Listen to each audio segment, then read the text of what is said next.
For 10 long years, Eleanor stood by the same window, watching, waiting. Oliver had promised he'd return. She held on to that promise like a lifeline.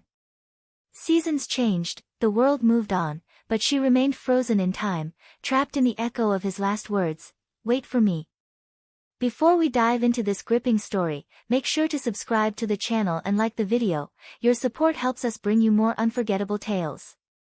People told her to let go, to accept that he was never coming back.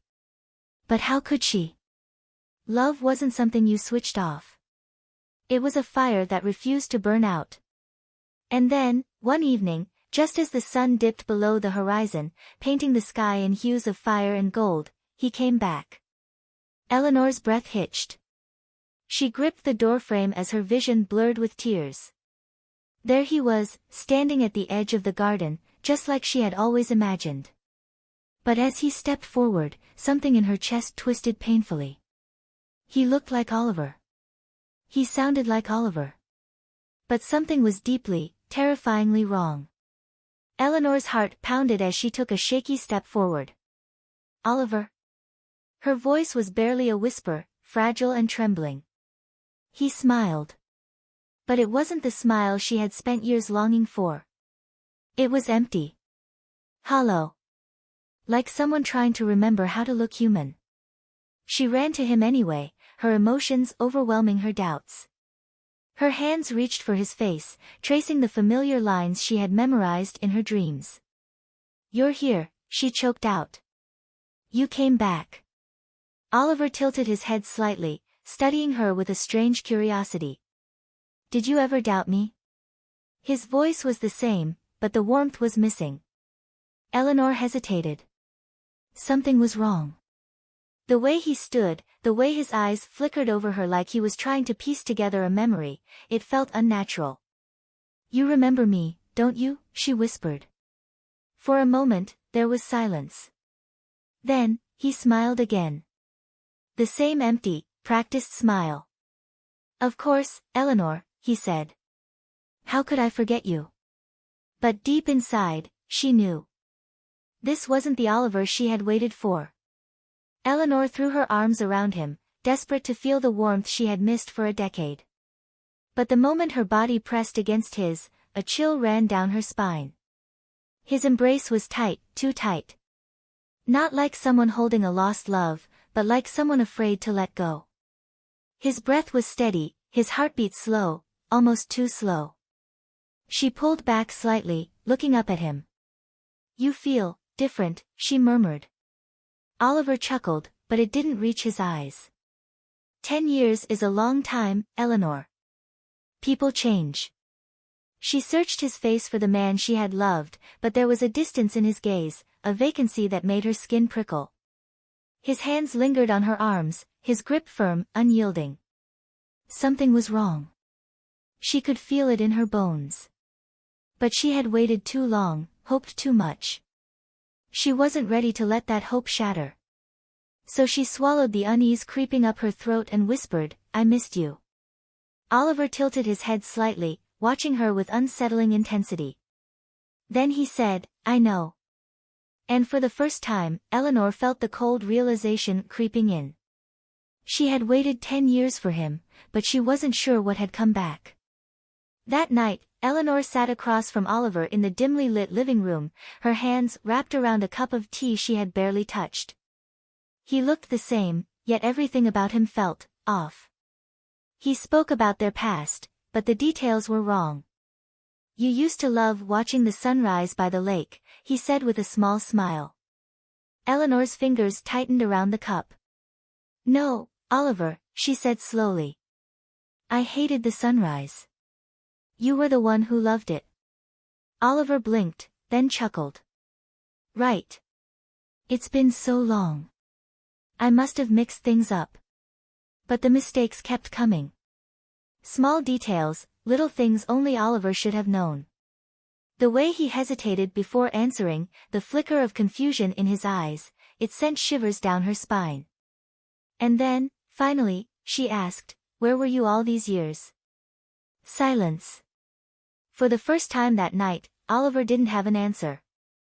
He simply stared at her, his expression unreadable. Then, with a slow, measured breath, he said, "I came back. That's all that matters."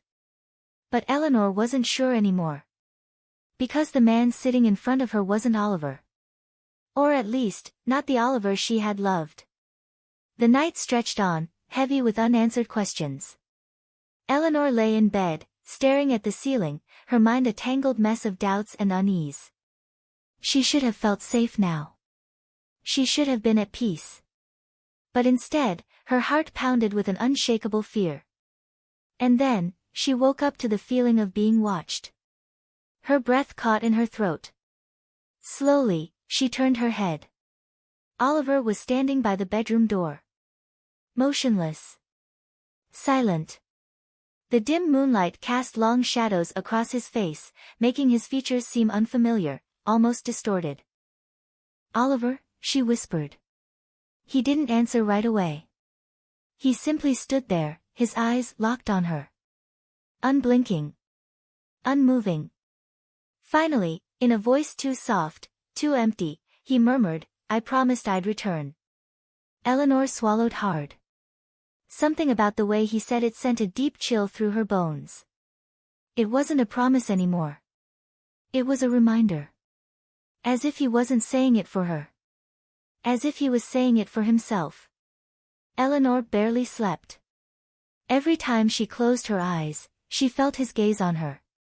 Even when Oliver finally lay down beside her, his presence felt foreign, like a stranger had slipped into her bed. By morning, she could no longer ignore the sinking feeling in her gut. She needed answers. She watched as Oliver moved around the house, his gestures careful, deliberate, as if he was mimicking a life he barely remembered. Every now and then, he would pause, staring at an object for too long, as if trying to recall its significance. And then, something caught her attention. The mirror. Oliver stood in front of it, staring at his reflection. But he wasn't fixing his hair or adjusting his clothes. He was just watching himself. Motionless. Expressionless. Eleanor's breath hitched. She took a step closer. "Oliver?" He didn't turn immediately. Instead, his fingers twitched, his hands flexing slightly, as if he was testing them. Then, slowly, he shifted his gaze to her. "You ever look in the mirror and feel different?" he asked, his voice barely above a whisper. Eleanor's stomach twisted. "What do you mean?" Oliver's lips parted slightly, as if he was about to answer, but then he simply smiled. That same empty, practiced smile. "Nothing," he said. "Just a thought."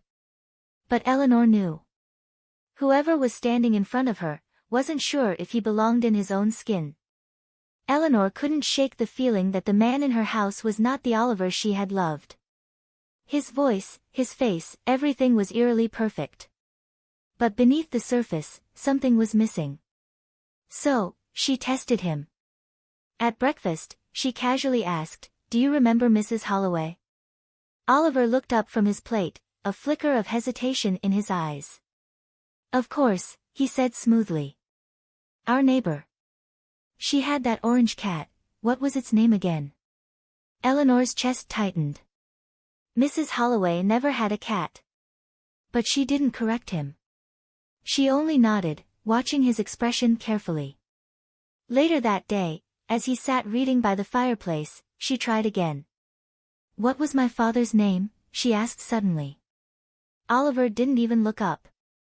"William." Eleanor felt the blood drain from her face. Her father's name was Edward. Oliver had never gotten it wrong before. Not once in all the years they had been together. Her hands trembled. The air around her suddenly felt heavy. She had spent a decade waiting for him, but what had come back wasn't Oliver. It was something that only thought it was. Eleanor's heartbeat thundered in her ears. She needed proof, something undeniable. That night, as Oliver slept beside her, she crept out of bed.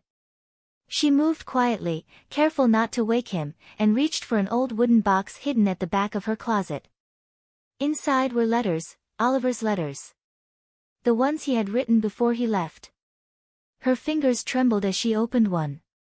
My Eleanor, I will return to you. No matter how long it takes. No matter what stands in my way. Tears stung her eyes. She clutched the letter to her chest, breathing in the faded ink, the only real piece of him she had left. And then, a voice cut through the silence. What are you looking for? Eleanor froze. Slowly, she turned. Oliver was sitting up in bed, his face hidden in shadows. But his eyes, they gleamed in the dark. Watching. Unblinking. I couldn't sleep, she stammered, trying to shove the letters back into the box. Oliver didn't move. For a long moment, he simply stared at her. Then, with an eerie calmness, he said. I wrote those letters, Eleanor. Don't you believe me? Her blood ran cold. Because his voice, it didn't sound like a question. It sounded like a warning. Eleanor's fingers tightened around the letter, the edges crumpling under her trembling grip. Something inside her screamed, run. But she couldn't move. Oliver rose slowly from the bed, the mattress barely shifting under his weight. His movements were too smooth, too deliberate, like a man wearing a body that wasn't his own. He stepped closer. You're afraid of me. It wasn't a question. Eleanor forced herself to shake her head. No, I don't understand. Oliver tilted his head. The same way he had in the mirror. As if testing how his body responded to the motion. You don't need to, he said softly. But Eleanor did. Because this wasn't just a mistake. It wasn't just forgetfulness. It was a lie unraveling at the seams. Her gaze flickered to the letters, the handwriting that felt so familiar, yet suddenly so foreign. And then, she asked the one question she had been too afraid to voice. Who are you? The room fell into suffocating silence. Then Oliver smiled, but it wasn't his smile. And in a voice far too calm, he answered. You already know. A cold dread seeped into Eleanor's bones. She did know. This man, this thing, wasn't Oliver. He had his face. His voice. His touch. But not his soul. Eleanor took a step back, clutching the letters as if they could protect her. Oliver is dead, isn't he? She whispered, barely able to force the words out. The man in front of her didn't flinch. He only smiled. I told you, Eleanor, he said softly, almost kindly. I came back. Her breath hitched. No. Not like this. She glanced at the mirror behind him, and that's when she saw it. Oliver's reflection was wrong. Slightly delayed. A fraction of a second behind his movements, as if struggling to keep up. And then, for the briefest moment, the reflection wasn't him at all. Eleanor's blood turned to ice. The thing in front of her noticed. His smile faded. You weren't supposed to see that. Eleanor did the only thing her body allowed, she ran. The letters slipped from her grasp as she tore through the hallway, her heart hammering against her ribs. Behind her, she heard no footsteps. No chase. But she heard his voice. Calm. Amused. Too knowing. Eleanor, you waited 10 years for me. Where do you think you can go now?